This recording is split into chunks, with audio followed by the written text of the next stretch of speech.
Salam sehat sobat sekalian. Selamat jumpa kembali di kanal Edukasi Histobat. Hidup sehat tanpa obat.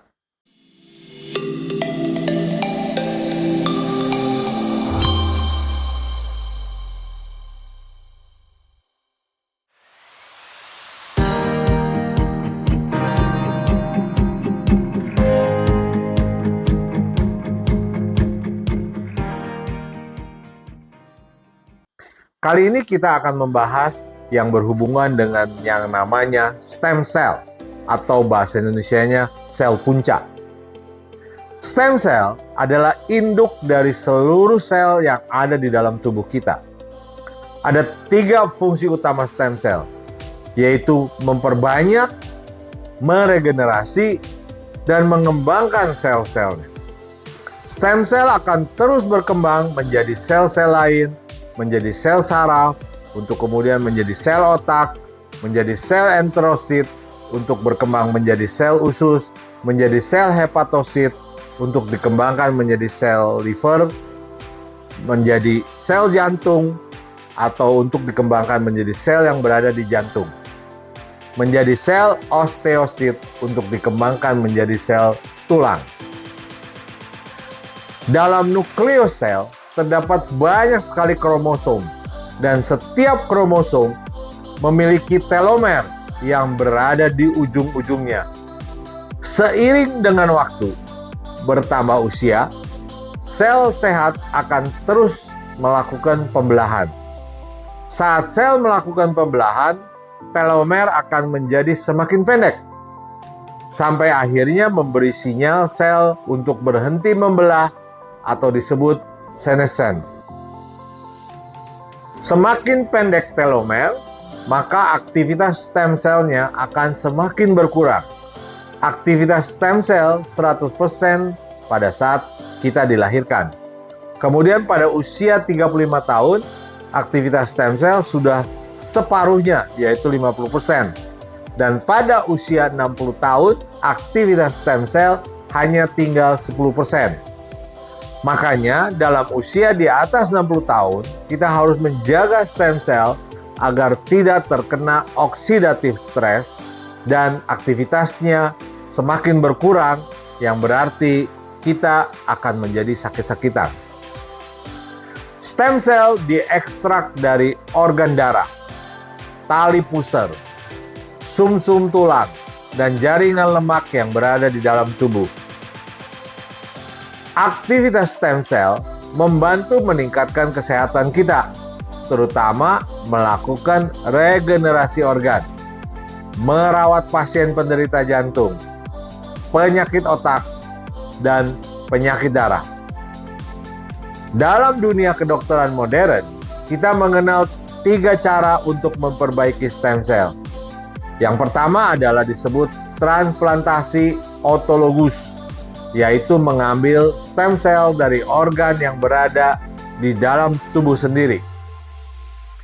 Cara kedua yaitu dengan metode transplantasi alogen, di mana stem cell diambil dari donor, baik sesama manusia, hewan, atau racikan kimiawi. 2 cara sebelumnya membutuhkan biaya dan keahlian dari tenaga kesehatan yang mengerjakannya, dan biasanya punya jangka waktu tertentu. Cara ketiga yang ditemukan oleh peneliti Laurent Picard dan Anna Margolina, serta diterapkan oleh David Smith pada Acupes LifeWave, yaitu dengan melakukan regenerasi GHK-Cu atau copper peptide melalui pemantauan infrared yang keluar dari dalam tubuh. GHK-Cu memiliki banyak efek positif dalam meningkatkan kesehatan di banyak jaringan dan sistem, dan sudah banyak digunakan pada produk-produk anti penuaan atau kosmetik pada manusia selama beberapa dekade tanpa efek sampingan. GHK-Cu juga dapat mendukung kesehatan pada populasi usia lanjut dan sebagai terapi pelengkap dalam pengobatan kanker. Berdasarkan data biologis dan gen, GHKCU juga berpotensi untuk dapat dipakai dalam pengobatan tambahan, anti kecemasan, dan anti nyeri. Kedua fungsi pengobatan ini akan menjadi komponen penting dalam pendekatan kompleks terapi penyakit paru obstruktif kronik atau PPOK. Di dalam AcuPace LifeWave yang berbentuk stiker, diracik bahan organik terbatas yang jika ditempel pada kulit mampu menyerap sinar inframerah dan panas badan untuk kemudian mentransmisikan kembali panjang gelombang yang sudah dirubah ke dalam tubuh. AcuPace LifeWave adalah penemuan revolusioner yang telah terbukti efektif dengan melalui banyak penelitian terbuka atau double blind yang dilakukan sejak tahun 2002. Teknologi ini telah terbukti mengurangi rasa sakit, meningkatkan kualitas tidur, meningkatkan energi dan produktivitas, memperbaiki penampilan kulit, meningkatkan kadar antioksidan, dan meningkatkan sintesis pada peptida.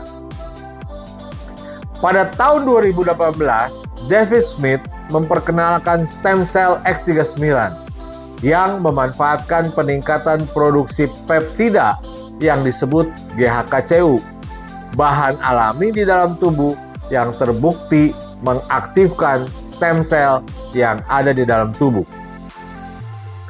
8 fungsi pemanfaatan X39 dalam pemakaian di dalam tubuh kita adalah: pertama, cepat menghasilkan sakit, mengurangi peradangan, mempercepat penyembuhan luka, meningkatkan tenaga dan vitalitas, meningkatkan kesehatan mental, meningkatkan kerja olahraga, lebih cepat pemulihan, serta saat setelah olahraga, dan terakhir meningkatkan kesehatan kulit.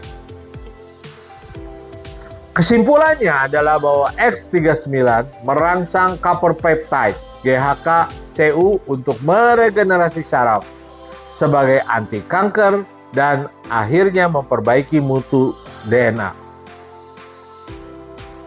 Pada pemakaian praktis pereda nyeri, X39 stem cell cukup ditempel di tempat yang paling nyeri jika kita rasakan di seluruh bagian badan. X39 akan mengurangi peradangan dan mempercepat pemulihan. Dan kita perlu menambahkan AcuPace Ion yang fungsinya mengurangi peradangan, ditempel di jalur saraf neurotransmitter yang menyalurkan rasa sakit ke otak kita. Selanjutnya, dapat ditempel carnosin yang fungsinya meningkatkan sifat bioelektrik organ sehingga rasa sakit yang berupa inflamasi dapat cepat disalurkan ke pembuangan berupa urin, keringat, atau lainnya. Demikian bahasan tentang stem cell dengan teknologi terkini berbasis nanoteknologi. Sampai jumpa dalam episode berikutnya. Terima kasih atas perhatiannya. Salam sehat tanpa obat.